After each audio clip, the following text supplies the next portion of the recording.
మీ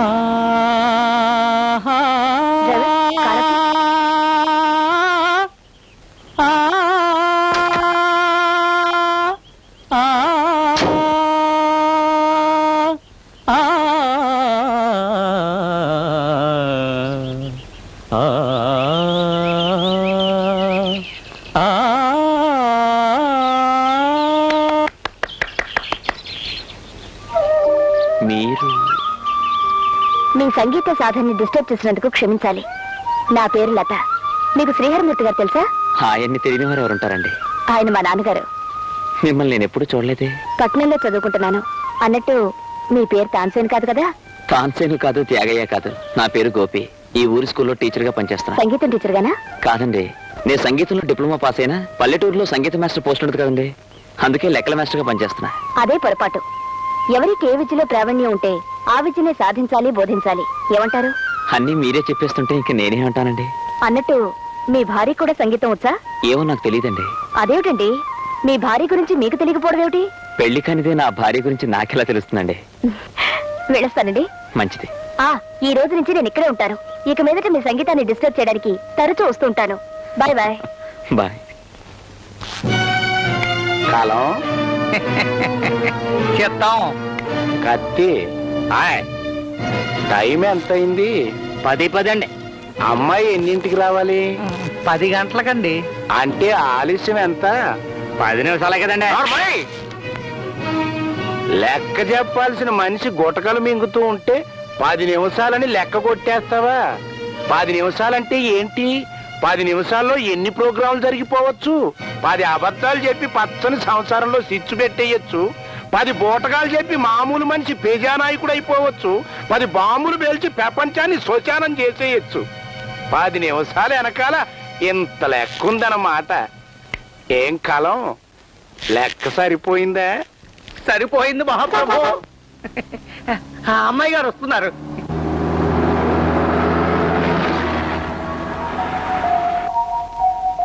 రామ్మా రా. ఏంటి ఆలస్యమైంది? డ్రైవర్ ఏమైనా లేట్ చేశాడా? చెప్పు, ఆడి తోలు చేసే ప్రోగ్రాం పెట్టుకుంటాను. అదేం లేదు నాన్న, మనోరు అందాలన్నీ చూసుకుంటూ నేనే మెల్లగా వచ్చాను. సీతమ్మా, అమ్మాయి వచ్చింది, ఆరతి పట్టరా.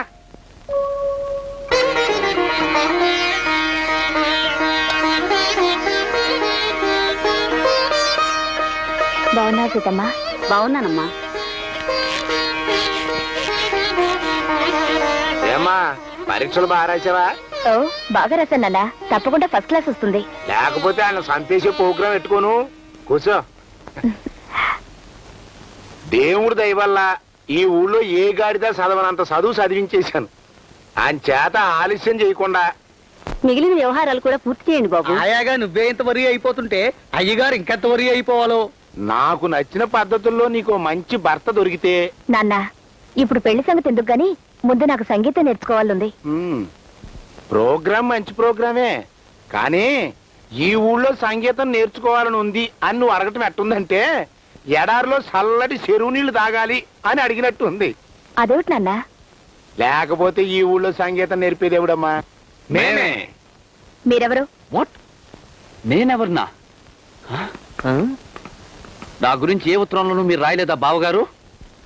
బావగారు అంటున్నాడేమిటి? ఎందుకంటున్నారు అంటే, నువ్వు నోరమయ్యి. ఏం లేదమ్మా, అప్పుడప్పుడు మనతో సహాయం పొందే ప్రోగ్రాం పెట్టుకుంటాడు. ఆ చనువు కొద్దీ అది. సహాయాలు పొందేవాళ్ళైతే బాబుగారు అనాలిగా. బాబుగారు అని పిలిస్తే నన్ను బంట్రోత్ అనుకునే అవకాశం ఉంది. ఎందుకంటే మా పర్సనాలిటీలు అలాంటివి. ఇంతకీ మీరేం చేస్తుంటారు? ఏమిటంటే, అడిగింది నిన్ను కాదు, నన్ను. నేను ఒక అపూర్వమైన గ్రంథం రాయడానికి పరిశోధన సాగిస్తున్నాను. ఏమిటా గ్రంథం? శృంగార రసగుళికలు. లికలు. వాత్సాయనుడి కామశాస్త్రం కంటే 100 రెట్లు వండర్ఫుల్ గా ఉండే గ్రంథరాజ్యం. అమెరికా దొరల దగ్గర నుంచి అనకాపల్లి అమాయకుల దాకా శృంగారం ఎలా ఎలా జరిపిస్తారో, పాముల దగ్గర నుంచి చీమల దాకా ఏ విధంగా సంతానోత్పత్తి జరుపుతున్నాయో ఆ జంతువుల గురించి నేను పరిశోధన సాగించడం లేదు. కావాలంటే ఆ డిపార్ట్మెంట్ నువ్వు తీసుకో. బదుబాయ్, నా పేరు నందనవనం సుందర మన్మథరావు. నా పేరు బృందావనం బుడతల తంబు. ఇంతకీ నా గురించి మీరేమనుకుంటున్నారు? నేను సిటీలో ఉన్నప్పుడు అప్పుడప్పుడు జూకు వెళ్లి కోతుల్ని కొండముచ్చుల్ని చూసి ఎంజాయ్ చేసేదాన్ని. అయ్యో, ఇక్కడ అవకాశం లేదే అనుకున్నాను. కానీ ఇక్కడ మిమ్మల్ని చూసిన తర్వాత ఆ లోటు తీరిపోయింది అనుకుంటున్నాను. నీ కూతుర్లా కనిపిస్తున్నావా? అందులో అనుమానమే ఉంది బస్. అమ్మా నువ్వు లోపలికి వెళ్ళి రెస్ట్ తీసుకునే ప్రోగ్రామ్ పెట్టుకో. నేను వచ్చేటప్పుడు ఓ సంగీత విద్వాంసుడు చూశానన్నా. ఈ ఊర్లో నేను కాక మరో సంగీత విద్వాంసుడా? ఎవడు వాడు? గోపి అని లెక్కల మాస్టారు. వాడు పాడేది ఓ సంగీతమే. నేను సాక్షాత్తు ఘంటసాల వెంకటేశ్వరరావు గారు పుట్టిన ఊళ్ళో పుట్టినవాడిని. యు సీ మిస్టర్, గుజరాత్ లో పుట్టిన వాళ్ళందరూ గాంధీలు అయిపోరు. పోనీ నెహ్రూలు అవుతారా మేడం? షటప్ నాన్న, నేను ఆ గోపి దగ్గరే సంగీతం నేర్చుకుంటాను. బావా, మీ అమ్మాయి నాకు చాలా నచ్చింది. నర్మయ్, ఇందాక నుంచి మా అమ్మాయి ఉందని నేనేం మాట్లాడకూడదనే ప్రోగ్రామ్ పెట్టుకున్నాను. అసలు నేను ఇక్కడికి ఎవరు రమ్మన్నారా? మీ అమ్మాయి వస్తోందని తెలిసి మా అక్కే నన్ను పంపించింది. రేయ్, నీ అక్కకి నాకు ఉన్న కనెక్షన్ లతకు తెలియదురా. బావా, మీ అమ్మాయి నేను అలా షికార్కి వెళ్ళే ప్రోగ్రామ్ పెట్టుకోమంటావా? అట్టగా నువ్వు ఆ ప్రోగ్రామ్ పెట్టుకున్నావు అనుకో, నేను నిన్ను చెప్పుతో కొట్టే ప్రోగ్రామ్ మీ పెట్టుకుంటాను. చెప్పుతోనా మా చెప్పుతోనా? ఒరేయ్ కత్తే, అయ్యగారు చెప్పిన తర్వాత అది అంతే. లేకపోతే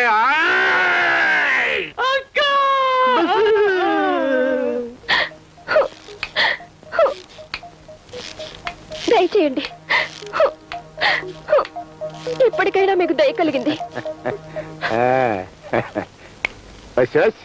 ఏంటి ఎప్పుడు లేని శ్రీకాకుళం శివరాంజని ఇవాళ నాతో ఏలాకోళం ఆడే ప్రోగ్రాం పెట్టుకుంది. నేను ఏకంగా ఈ లోకల్ నుంచి వెళ్లిపోయే ప్రోగ్రామే పెట్టుకున్నాను. అందుకే విషయం కూడా రెడీ చేసుకున్నాను. చవురుకో, ఏలాకోళానికి కూడా ఒక అద్దు పద్దు ఉండాలి. ఏదో ఇవాళ మా అమ్మాయి వచ్చింది కదా అని కొంచెం ఆలస్యమైంది అనుకో, అందుకు సాగు ప్రోగ్రాం పెట్టుకోవాలా? కాస్త మందు అందుకో. అందుకుంటున్నాం. నువ్వు ఆత్మహత్య చేసుకునే ముందర అడగవలసిన 4 మాటలు అడిగేస్తే నేను చావడమా బతకడమా తేల్చేసుకుంటానక్క. ఏడ్రా, మీకు పిచ్చి గాని పట్టిందా? జాయింట్ గా సాగు ప్రోగ్రాం పెట్టుకున్నారు చూడగొడ్డ. మీకు అలాగే ఉంటుంది. నేను ఎన్నెన్ని అవమానాలు దిగమింగుంటున్నాను నాకు తెలుసు, ఆ భూదేవికి తెలుసు. ఇంతకీ నీకు ఏం కావాలో అడుగు. పట్టు చీర కావాలా, చంద్రహారం కావాలా, రవ్వ నెక్లెస్ కావాలా? మెళ్ళలోకి కొలుసు, అన్నంలోకి పులుసు, ఇదేనా ఆడదానికి కావాల్సింది? సరదాగా ఈ ఇల్లు, ఆ మామిడి తోట, పక్కనున్న 20 ఎకరాలు నా పేరున రాయండి అన్నాను. రాశారా? ఆస్తి అంతా అమ్మాయి పేరు ఉందని తెలిసి కూడా నువ్వు అడగటం న్యాయమేనా చెప్పు. న్యాయం గురించి మీరే చెప్పాలి.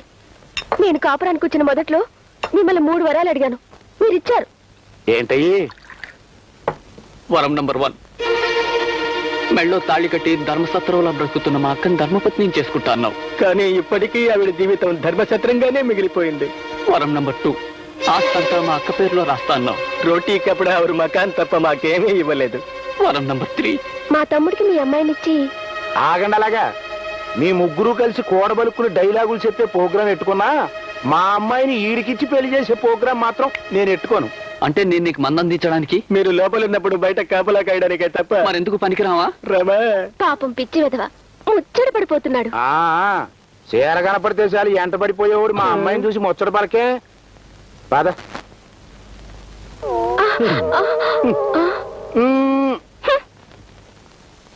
రావణాసురుడు మహాబలవంతుడు. అతడు అష్టదిక్పాలకుల్ని సాధించి వారిని తన చెప్పు చేతల్లో ఉంచుకుని మునీశ్వరుల్ని చాలా బాధలు పెట్టేవాడు. అతనికి 10 తలలుండేవి. 10 తలలే? అతను రాక్షసుడు కదా, అందుకే 10 తలలుండేవన్నమాట. ఏమిటి ఆలోచిస్తున్నా? మరి మనకి జలుబు చేస్తే రుమాలతో కదా తుడుచుకుంటాం. అవును, మరి అతను 10 తలలకి జలుబు చేస్తే 10 ముక్కులు తుడుచుకోవడానికి ఎంత పెద్ద రుమాలు వాడేవాడా అని. సందేహాలు నువ్వును. ఏం చెప్తాం బాబు, వీడికి సందేహాలు తప్ప చదువు బుర్రకెక్కటం లేదు. కాఫీ తీసుకో బాబు. లక్ష్మి, నీకు తెలిసే పక్కింటి సుబ్బాయమ్మకి పెళ్లి కుదిరిందట. పెళ్లి కొడుకు ఎవరే? రాజమండ్రిలో ఉద్యోగం చేస్తున్నాడట. అందుకేనేమో ఈరోజు చెరువుకు రాలేదు. నేను వస్తానే. అలాగే. నువ్వు ఇంట్లో లేనప్పుడు లక్ష్మి చదువు చెప్తే ఇలాంటి ప్రశ్నలు వేసి దాని ప్రాణం తీస్తుంటాడు. నేనెప్పుడు ప్రాణం తీశాను? తీయలేదు. చెప్పవేమా? సత్యహరిశ్చంద్రుడు పాఠం చెప్పి అందువల్ల నీకు బోధపడి నీతేమిట్రా అని అడిగితే ఏమన్నాడు? నిజం చెప్పబట్టే కదా హరిశ్చంద్రుడికి అన్ని కష్టాలు వచ్చాయి, అందుకని ఎవరు నిజం చెప్పకూడదు అని బోధపడిందట వీడికి. మాస్టారు, మిమ్మల్ని శ్రీహరిమూర్తి గారు అర్జెంట్ గా రమ్మన్నారండి. అలాగే, నువ్వు వెళ్ళు. నేను వెళ్ళొస్తానమ్మా. త్వరగా వచ్చాయి బాబు. వారిని, నీకు సంగీతం వచ్చని మా అమ్మాయి చెప్పే వరకు నాకు తెలవదయ్యా. ఏదో సరదా కొద్దీ ఓ 4 రాగాలు నేర్చుకున్నాను తప్ప. ఆ 4 రాగాల్లోనే ఓ 2 రాగాలు మా అమ్మాయికి నేర్పు. అన్నట్టు ఇవాళ చాలా మంచి రోజు, అందుకని ఇవాళ నుంచి ఆ ప్రోగ్రాం పెట్టేసుకోండి. ఏమ్మా? అలాగే నాన్న. ఎందుకయ్యా అట్ట నసుకుతావు? నువ్వేం ఊరికే చెప్పొద్దులే. కొద్దో గొప్ప నెలకి ఎంతని ముట్ట చెప్పే ప్రోగ్రాం నేను ఎట్టేసుకున్నాను. అంచేత పైకెళ్ళి ఆ ప్రోగ్రాం పెట్టేసుకోండి. తీసుకెళ్ళమ్మా. రండి. అది రండి మాస్టారా.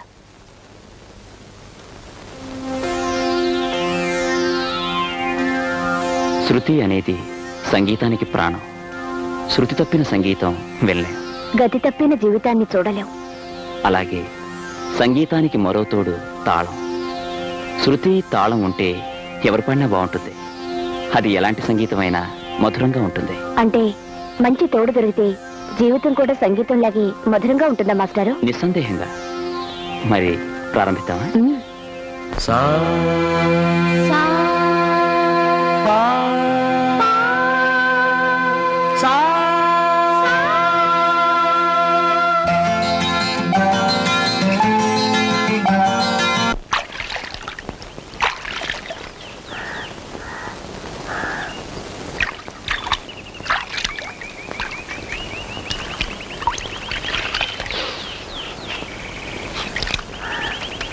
శృంగార రసగుళిక లిక 312 నిండు తడిసి తడియని చీరలో తెలిసి తెలియని అందాలు అవే మగవాడికి తీయని బంధాలు. రెండవసారి కూడా నువ్వు రాసేవా? సేను బస్సు.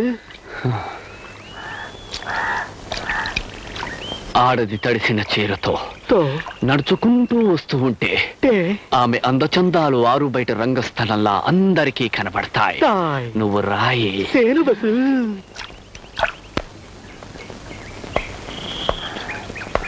బస్సు బస్సు ట్రైనింగ్ ఇస్తానన్నావు కదా బస్సు, ఒకసారి ఇవ్వు బస్సు. సరే, బైనాక్యులర్స్ తో చూడు. మంచి యాంగిల్ దొరకని చెప్పు, కెమెరాతో ఫడక్ మన. అలాగే బస్సు. బస్సు దొరికింది బస్సు. ఏమిటి? ఏకంగా జంటే దొరికింది బస్సు. జంట? జంట గురించి చెప్పే ఎక్స్పీరియన్స్ నీకు లేదు? Binocular city. ఈ బాసులు ఎప్పుడు ఇంతే, అసిస్టెంట్లను పైకి రానిరు.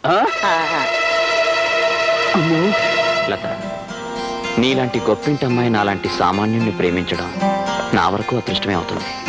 నీలాంటి వ్యక్తి చేత ప్రేమించబడ్డం నాకు మాత్రం అదృష్టం అవుదా? అవును. ఎందుకని?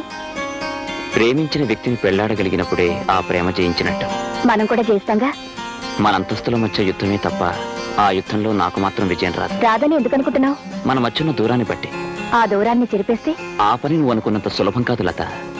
ఎందుకంటే పక్షి ఎంత ఎగిరినా అది ఆకాశాన్ని అందుకోలేదు. నీ విషయంలో నేను అంతే. ఆ ఆకాశమే నీకోసం వంగిందనుకో, అప్పుడు